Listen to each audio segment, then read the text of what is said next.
સુધાબેન જજ તરીકે નિર્ણય આપશે. હેલો, જય Shri Krishna, happy new year to all. હવે ખાસ તો આપણી એડમિન ટીમ મનસુખભાઈ જે શરૂ કર્યું આ મ્યુઝિકલ લાઈફ, એટલે કદાચ મારા જીવન માટે મને ફરીથી જીવવાની તક મળે એ માટે ઊભું થયું હશે આ ગ્રુપ. અને હું અચાનક જ એમનામાં જોઈન થઈ ગઈ અને પછી એકાદ વર્ષ આવી અને પછી મને સિવિયર કેન્સર થયું હતું અને ડૉક્ટરે 5 મહિના જ કહ્યા હતા મને. પછી હું બહુ બીમાર હતી એટલે વોરા સાહેબ, પાંડે સાહેબ અને સુધાબેન ને નાગરભાઈ મારી ખબર જોવા આવ્યા. એટલે તે વખતે તો ગ્રુપમાં હું નહોતી કારણ કે હું બહુ બેડ રેસ્ટમાં જ હતી. એટલે મેં કહ્યું કે મને ખાલી મેમ્બરમાં નામ લખો, હું સૂતા સાંભળીશ કારણ કે ઊભી થવાની મારી કોઈ શક્યતાઓ જ નહોતી.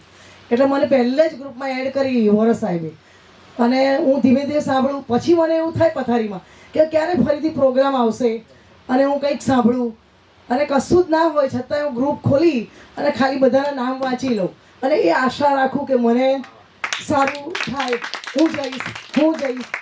એવી સારી વખત મેં ગીતો પણ ગાયા હતા, તમે બધાને તકલીફ આપી હોય સાંભળવામાં, પણ છતાંય મેં ગાયું કે ગાના આયે અને ગાના ચાહીએ. અને મારી જે પોઝિશન હતી એટલે મને એમ જ થયું કે મારે સંગીત મારું સખત પ્રિય, મારા પપ્પાનો વારસો મને મળ્યો એટલે આવું બધું થયું. એટલે હું અત્યારે એકદમ સારી થઈ ગઈ. 5 ટેસ્ટ થયા, બધું નોર્મલ થયું.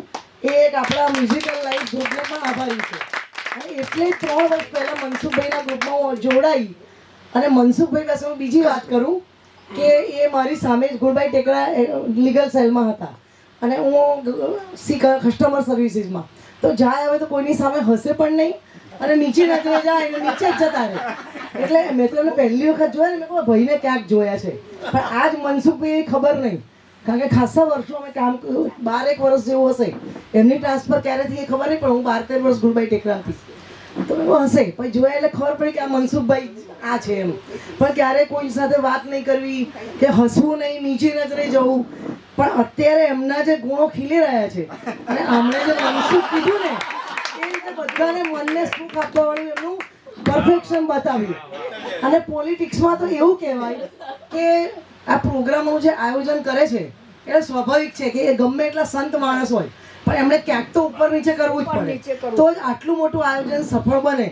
એટલે એ પોલિટિશિયન બી કહેવાય અને સંત એટલા માટે કહેવાય કે એમણે જે વાત કરી કે ભાઈ મારા ઘરે આવો અને કોઈનું દુઃખ સાંભળું કે હું બહાર ના એ કરું. એટલે હું મોરારી બાપુની કથામાં બહુ જ જાઉં છું અને શાસ્ત્રોમાં પણ લખ્યું છે કે તમે આખો દિવસ માળા, ભજન કે કથાઓ સાંભળવાથી કે મંદિરે જવાથી કંઈ મળતું નથી, પણ કોઈનું દુઃખ સાંભળો ને, તમે એક ભજન મૂકીને કોઈનું દુઃખ આવ્યું સાંભળો તો એ તમારું ભજન ત્યાં પૂરું થઈ જાય છે. એટલે કથા, પૂજા, ભજન બધું જ મનસુખભાઈમાં છે. એટલે એ રીતે એક સંત કહેવાય. અને આ બધું આડું અવળું કરીને પ્રોગ્રામ આટલા ચલાવે છે એટલે પોલિટિશિયન પણ મોટા છે, બરાબર ને?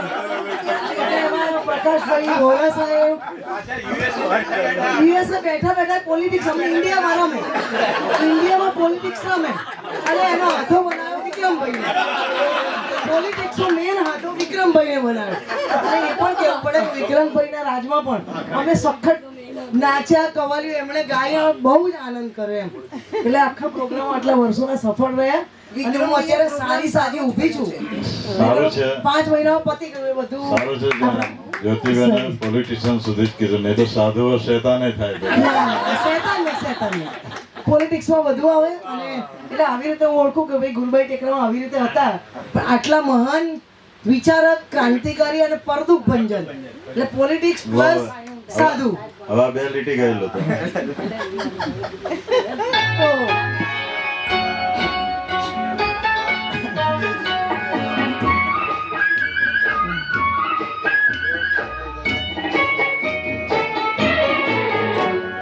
मिलती है जिंदगी में मोहब्बत कभी कभी, मिलती है जिंदगी में मोहब्बत कभी कभी, मिलती है जिंदगी में मोहब्बत कभी कभी, होती है दिल बरों की नायत कभी कभी, होती है दिल बरों की नायत कभी कभी.